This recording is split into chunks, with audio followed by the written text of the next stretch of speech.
Assalamualaikum warahmatullahi wabarakatuh. Sudah membuka platform rapor pendidikan, Bapak Ibu? Oke, baiklah.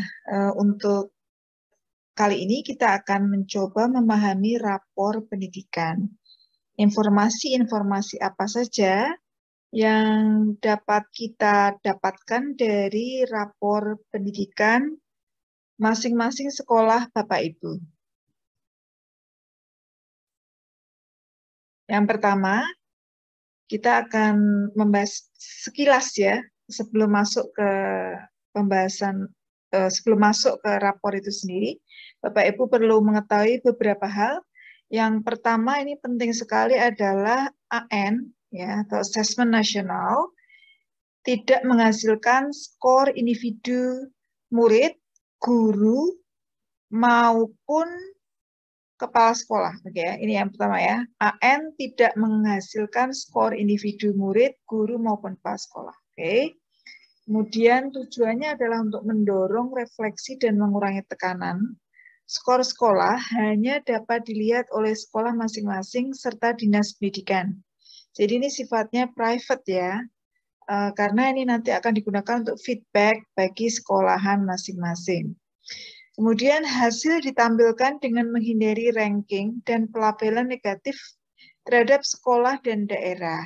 Oke, jadi Bapak Ibu ini untuk rapornya itu akan dijadikan refleksi masing-masing sekolah tanpa adanya ranking, karena setiap sekolah itu memiliki kekhasan yang berbeda.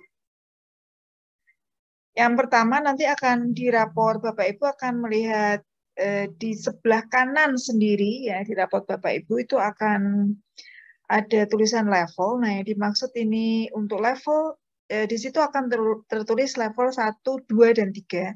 Namun sepertinya untuk level 3 ini belum ada ya. Jadi nanti mungkin menyusul karena memang belum ada informasinya. Jadi yang kalau level 1 itu adalah indikator, jadi dimensinya apa, kemudian ada level 1, jadi terdiri dari indikator di level yang atas gitu ya, kemudian level 2 itu sub-subnya, nah level 3 ini sub dari level 2, seperti itu. Jadi Bapak Ibu supaya tidak bertanya-tanya, ada yang sebelah kanan sendiri dari laporan rapor pendidikan Bapak Ibu itu, yang bentuknya Excel itu ada tulisan level. Baik, yang berikutnya adalah miskonsepsi ya, kita bahas sedikit sebentar ya. Jadi rapor pendidikan tidak sama dengan rapor siswa ya. Ini merupakan rapor kondisi sekolah ya. Kemudian mutu pendidikan dinilai dari kondisi sekolah, kelengkapan sarpras, media ajar, serta prestasi siswa dalam perlombaan. Ya, ini untuk target jadi perencanaan berbasis data itu asumsi seperti itu salah. Yang betul adalah mutu pendidikan dinilai dari kemampuan hasil belajar siswa ya. Tidak tergantung dari kelengkapan sarpras dan media ajar dan sebagainya ya. Kemudian yang dimaksud dengan kemampuan hasil belajar itu adalah kemampuan kognitif dan non-kognitif, serta lingkungan belajar yang aman, nyaman, dan inklusif. Oke, kemudian apabila hasil profil pendidikan banyak yang kurang baik, saya akan dicap jelek dan dihukum. Nah, ini ada ketakutan seperti itu ya.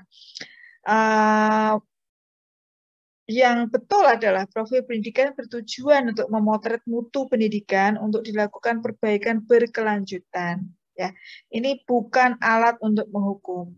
Ya, memang baru saja ada kepala sekolah yang menghubungi saya dan menyatakan, aduh, raport pendidikan saya buruk sekali. Beliau merasa tertekan, gitu ya. Tapi perlu tahu bahwa ini tidak ada hubungannya dengan cap jelek dan merasa harus dihukum ya. Jadi ini akan dijadikan untuk perbaikan berkelanjutan. Nah, untuk level ya, level yang tadi sudah kita bicarakan itu level 1. Untuk level 1, benar dulu Bapak Ibu. Untuk level 1, baik, untuk indikator level 1 itu mutu, jadi nanti A.1 begitu ya, tulisannya di rapor itu. Mutu dan relevansi hasil belajar. Terdiri dari kemampuan literasi, numerasi, dan karakter. Yang ini milik SMK ya, bila Bapak Ibu mengajar di SMK, maka akan menemukan informasi ini berdasarkan data yang diambil dari siswa. Kemudian B1 ya, jadi B1 itu pemerataan pendidikan yang bermutu. Namanya ini belum ada di rapor Bapak Ibu yang B. Kemudian kompetensi dan kinerja GTK ini sudah ada. Di level 1-nya isinya ini. Kemudian mutu dan relevansi pembelajaran. Nah, ini juga nampaknya belum ada ya Bapak Ibu. Sedang nanti dalam proses untuk informasinya di AN selanjutnya ya. Kemudian pengelolaan sekolah yang berpartisipatif, transparan dan akuntabel, ini sudah ada untuk di rapor Bapak Ibu.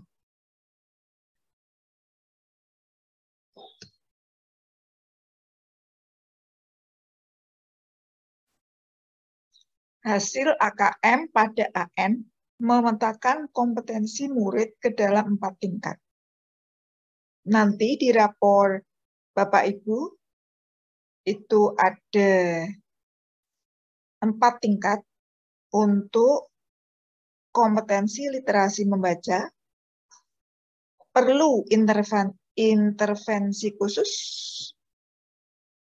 di mana di sini disebutkan murid belum mampu menemukan dan mengambil informasi eksplisit yang ada dalam teks ataupun membuat interpretasi sederhana. Kemudian murid pada tingkat dasar, ini deskripsinya, murid mampu menemukan dan mengambil informasi eksplisit ya, yang ada dalam teks serta membuat interpretasi sederhana. Murid pada tingkat cakap, murid mampu membuat interpretasi dari informasi implisit ya. Perbedaannya aja ya. Yang ada dalam teks. Mampu membuat simpulan dari hasil integrasi beberapa informasi dalam suatu teks. Kemudian murid pada tingkat mahir. Murid mampu mengintegrasikan beberapa informasi lintas teks, mengevaluasi isi, kualitas, cara penulisan suatu teks, dan bersikap reflektif terhadap isi teks. Itu untuk literasi. Sekarang untuk numerasi juga ada 4 tingkat. Sama, perlu intervensi khusus. Murid hanya memiliki pengetahuan matematika yang terbatas. Ya. Pengetahuan konsepnya parsial, serta keterampilan komputasinya terbatas. Lalu tingkat dasar, murid memiliki keterampilan dasar matematika, komputasinya juga dasar ya. Kemudian terkait geometri, statistika juga kompetensinya masih pada konsep dasar. Oke. Kemudian tingkat cakap, murid mampu mengaplikasikan pengetahuan matematika yang dimiliki dalam konteks yang lebih beragam. Murid dikatakan mahir ketika mampu bernalar untuk menyelesaikan masalah kompleks serta non-rutin berdasarkan konsep matematika yang dimilikinya. Baik, nanti Bapak Ibu akan menemukan tingkat kompetensi ya, yang 4 itu. Ini contoh ya, ini contoh itu misalnya prosentasenya ya, tingkat mahir misalnya prosentasenya ada 10%, 15%. Oke ya, ini contohnya. Kemudian ada yang perlu intervensi khusus, sekian persen ya. Nah, Bapak Ibu nanti ini akan, misalnya untuk kondisi ini akan diberi bobot oleh sistem dan keluarlah indeksnya ini. Nah, karena skalanya 1-3, maka dikatakan itu setelah mencapai kompetensi minimum, jika nilai indeksnya itu lebih besar atau sama dengan 1.8 ya, dari skala 1 sampai 3, ketika indeksnya lebih dari 1,8, nanti Bapak Ibu akan lihat di mana itu, di rapornya. Nanti akan disebutkan apa ini sudah mencapai kompetensi minimum atau belum. Nah, ini 1,55 berarti dia belum mencapai kompetensi minimum ya secara keseluruhan dari sekolahnya ini. Oke. Baik, Bapak Ibu, itu kemudian yang terakhir ini ya. Jadi nanti di rapor Bapak Ibu juga ada perbandingan dengan satuan pendidikan serupa. Jadi ada satu kolom yang didedikasikan untuk membandingkan sekolah Bapak Ibu dengan satuan pendidikan yang serupa. Nah, wilayah serupa, jadi ini perbandingan dengan satuan pendidikan serupa, wilayah serupa merupakan upaya membandingkan yang lebih objektif.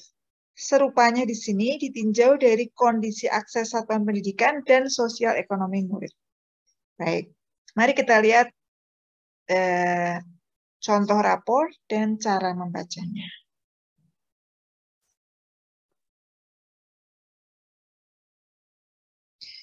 Yang pertama, kita mengenal kolomnya dulu. Jadi, ada beberapa kolom dalam rapor pendidikan ini. Kolomnya sampai, kita hitung bersama ya. A, B, jadi 1, 2, 3, 4, 5, 6, 7, 8, 9, 10, 11, 12. Ada 12 kolom, teman-teman. Kemudian yang pertama adalah kolom pertama, nomor indikator. Jadi di sini kita bisa lihat ada indikator A.1. Ini A.1 itu mengenai literasi. Ya, jadi A.1 literasi. Kemudian ini masih literasi ya. Terus, nah, mulai dari A.1.1 itu berarti adalah sub-sub dari literasi tersebut. Contohnya adalah subkompetensi membaca teks informasi. Ya. Oke, kemudian A.1.2 adalah kompetensi membaca teks sastra. Jadi ini masih literasi ya. Terus saja sampai A.2 ini kemampuan numerasi. Nah, A.2 ingat adalah kemampuan numerasi. Kemudian yang di A2.1 merupakan sub-subnya. Seperti itu teman-teman, kita lanjut. Turun dulu sampai C ya. Jadi B tidak ada, melompat C. B tidak ada teman-teman. Jadi melompat C. C itu mengenai tenaga pendidik ya. Tenaga pendidik. Di sini ada C. Maaf naik lagi nih ya. Semoga teman-teman tidak pusing ini ya. Jadi C1, C2, pokoknya C ini mengenai tenaga pendidik. Nanti subnya adalah C2.1. Apakah guru itu termasuk, apakah di sekolah itu ada guru penggeraknya dan berapa persen itu ada di sub dari C2. Nah, kita lanjut ya untuk sub-subnya. Pokoknya 2 digit ya, huruf kemudian di belakangnya ada 2 digit itu merupakan sub. Baik, sekarang kita menuju ke C3. Oke. Ini sudah menyangkut guru dan tenaga kependidikan ya. Jadi C3. Kemudian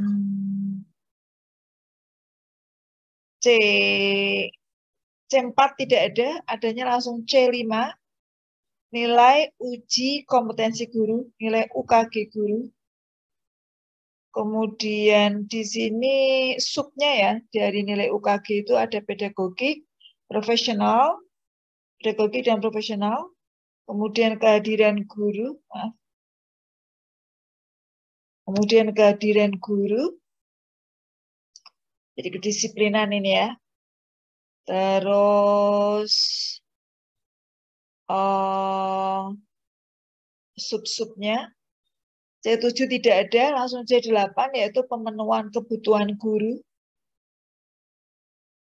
Oke, kemudian D, kualitas pembelajaran. Ini survei lingkungan ya maksudnya ya.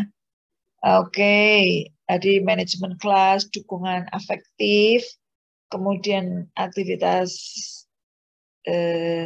aktivasi kognitif, dan seterusnya di lingkungan belajar. Lalu yang berikutnya adalah terkait sekolah, ini ada kepemimpinan instruksional, visi misi, pengelolaan, dukungan untuk refleksi guru, ya, keamanan sekolah, oke, dan seterusnya ya. Oke.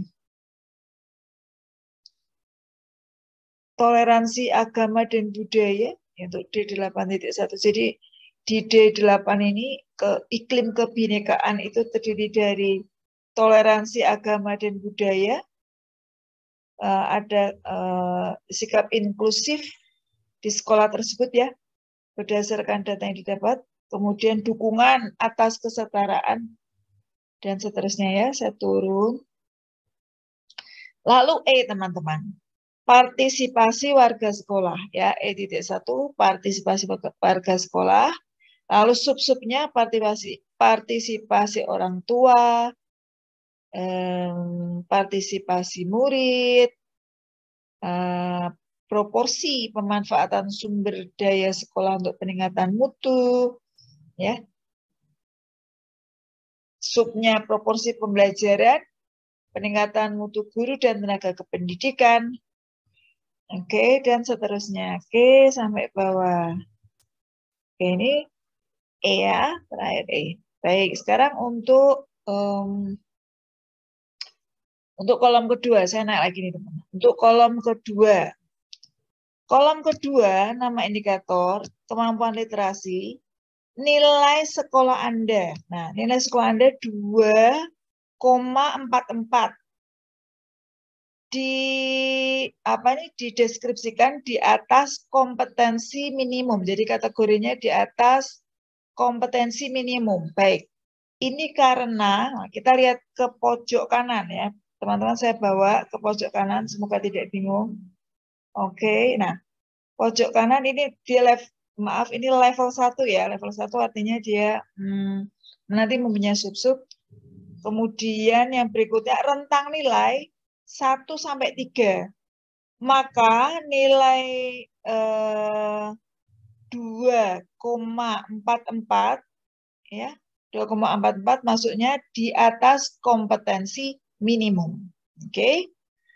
Lalu untuk kita bisa mengulik lebih jauh bahwa satuan pendidikan serupa di tingkat nasional, yang dimaksud satuan pendidikan serupa di nasional ya, secara nasional itu adalah satuan pendidikan yang mempunyai kemiripan dengan sekolah yang rapotnya sedang kita lihat ini.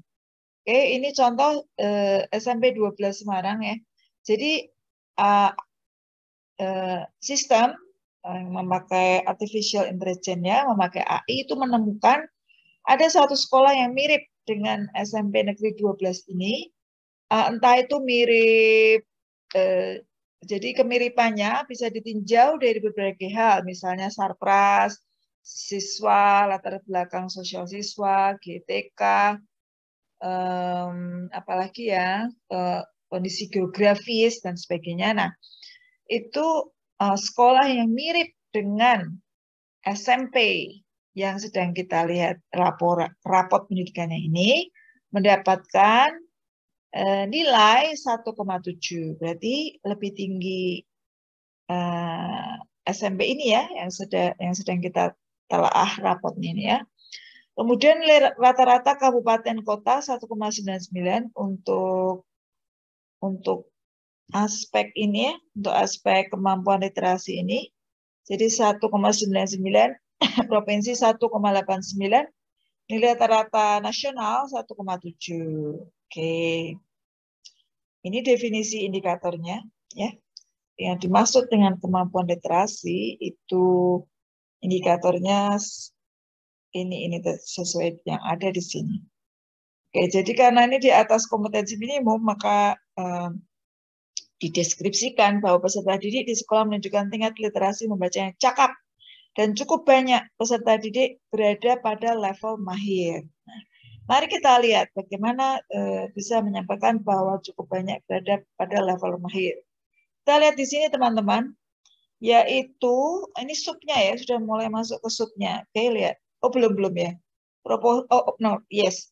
Ini bukan sub, tapi menambahkan informasi mengenai kemampuan literasi ya. Proporsi peserta didik dengan kemampuan literasi mahir. Nah, ini kita perhatikan khusus nomor 4, 5, 6. Sebentar, 7 juga ya. Oke, sampai 7 ya. 4 sampai 7. Nah, di sini diperlihatkan bahwa proporsi peserta didik dengan kemampuan literasi mahir itu prosentasenya, nah, proporsi atau persentase di sini ya. Nah, ini persentase ya, teman-teman ya. Bukan nilainya, tapi prosentasenya.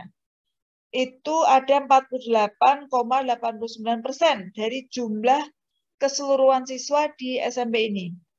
Itu pada tingkat mahir. Jadi ada 48,89% siswa yang ada di SMP ini itu pada tingkat mahir, teman-teman. Nah, kemudian yang cakap ya ada jumlahnya 42%. Lumayan ya. Lumayan bagus ini ya. Kemudian dasar, yang ada di dasar itu 8,89%. Sedangkan yang perlu intervensi khusus, perlu penanganan khusus, itu tidak ada. Tidak ada ya. Karena semua sudah terserap di dasar, cakap, dan mahir. Oke, kita lanjutkan. Jadi nanti membaca datanya seperti itu ya. Nah, sekarang untuk kompetensi membaca teks informasi. Kompetensi membaca teks informasi. Jadi subnya dari literasi ini saya ambil salah satu saja ya. Jadi dia sekolah ini nilainya itu 79,38, rentang nilainya dari rentang nilai 0,100. Ya. Jadi nilai sekolah ini 79,38 dengan rentang nilai 0,100. Nah, ini memang tidak disediakan. Bapak Ibu jangan resah untuk khusus yang ini ya, tidak apa-apa. Kemudian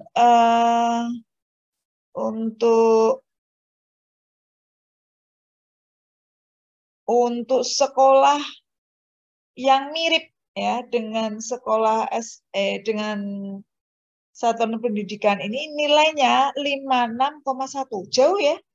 Ini 79,38. Sementara sekolah yang mirip ya mirip seperti sekolah SMP 12 ini mendapat nilai 56,1 untuk kompetensi A.1.1. Kemudian kota ya, kota atau kabupaten, provinsi, nasional. Jadi teman-teman bisa melihat atau Bapak Ibu guru bisa melihat bahwa sekolah ini nilainya jauh di atas sekolah yang mirip maupun nasional, oke, atau bahkan provinsi dan kabupatennya. Oke, baik. Sekarang kita lanjutkan. Jadi sudah tahu cara membacanya ya teman-teman ya. Oke, sekarang kita lanjut ke yang lain. Kita lanjut ke kalau yang seperti tadi sudah saya bacakan itu, teman-teman sudah tahu caranya membaca datanya ya. Oke, baik. Kita ambil lagi yang numerasi, oke? Kemampuan numerasi, ya, kemampuan numerasi A.2. Nilai sekolah ini dengan rentang 1 sampai 3 nilainya 2,07. Oke, nilainya 2,07. Nah, sudah mencapai ya, mencapai. Oke, mencapai. Sekolah yang mirip hanya nilainya 1,66. Kabupaten kota, provinsi, nasional. Oke, kita bandingkan dengan sekolah ini yang cukup tinggi ya. Oke. Lalu kita lihat untuk proporsinya, yang mahir untuk kemampuan numerasi ini, ya, yang termasuk mahir, itu hanya 20%. Lalu yang cakap ada 53%. Cakap ya, lumayan, oke. Lalu 53% dari jumlah siswa ya. Lalu proporsi peserta didik dengan kemampuan dasar ada 20,67%. Berarti ini kurvanya kurva normal ya. Oke. Kita lanjutkan untuk yang perlu intervensi khusus 0%. Oke. Baik, sekarang kita lanjutkan ke ini ya, sikap mungkin ya. Oke. Ke sikap. Atau ini dulu teman-teman ya. Oke, sikap enggak apa-apa. Oke.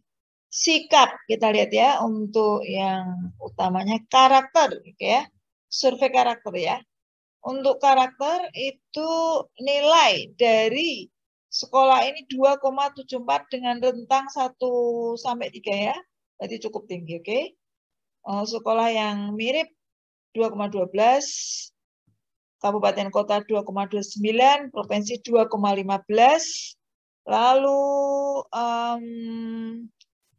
apa ini untuk nasional 2,08 seperti itu. Nah, ini rinciannya apa saja yang ditanyakan kemarin untuk survei karakternya bisa dilihat di sini teman-teman. Oke, untuk sub-subnya ya. Oke, sekarang kita lihat untuk guru ya, GTK ya, guru dan tenaga kependidikan. Proporsi GTK bersertifikat 83,78% dari sekolah ini sudah bersertifikat. Kita lihat ya. Oke. Rentangnya 0 sampai 100% ya, 83 cukup tinggi ya. Sedangkan sekolah yang mirip itu ditemukan 35,54, kabupaten kota 47%, provinsi 53,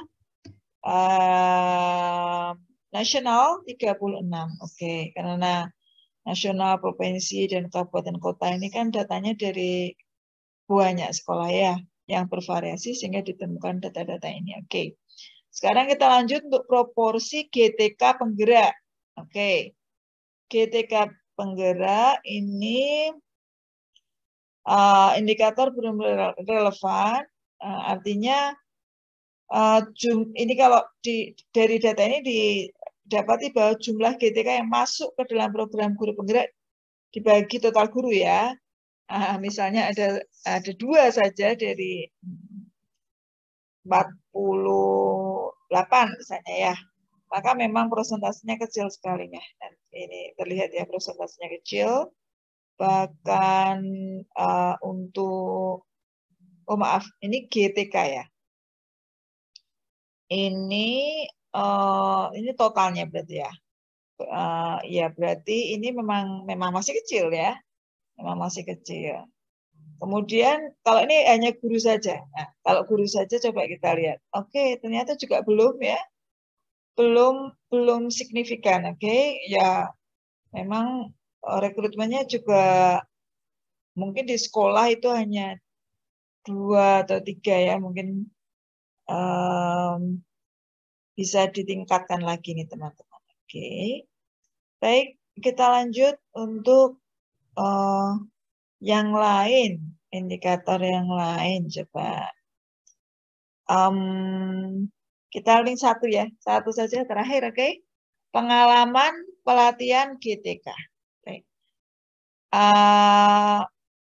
Pengalaman pelatihan GTK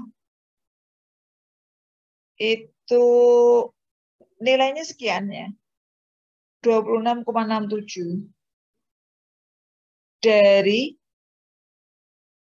rentang nilai 0 sampai 100. Jadi ini dianggap berkembang ya. Oke. Jadi ini indikatornya adalah nilai guru yang pernah mengikuti pelatihan pengetahuan bidang studi, pedagogi, manajerial, atau pelatihan lain dikali bobot masing-masing pelatihan. Ngitungnya begitu. Oke. Baik, ngitungnya begitu teman-teman. Oke. Jadi nanti kalau pas ngisi jujur saja nanti akan didapatkan nilai sehingga bisa dipakai untuk refleksi ya. Kita analisis, kita refleksi. Oke, ini ada yang menarik ini ya. Nilai UKG, nilai UKG ya. 61,97 dari rentang 0 sampai 100. Oke, masuknya ke baik ya. Karena di sekolah yang mirip hanya 43,02, kota kabupaten 53, provinsi 52, nasional 44. Jadi ya masih lebih tinggi yang sekolah yang rapotnya sedang kita diskusikan. Baik teman-teman, itu tadi sekilas mengenai cara membaca rapot pendidikan. Mungkin nanti kita akan bahas selanjutnya untuk bagaimana tindak lanjut dari hasil analisis ya. Jadi kita analisis lalu kita tindak lanjuti sesuai dengan hasil analisis tersebut. Oke, selamat berkarya untuk kemajuan pendidikan Indonesia. Wassalamualaikum warahmatullahi wabarakatuh.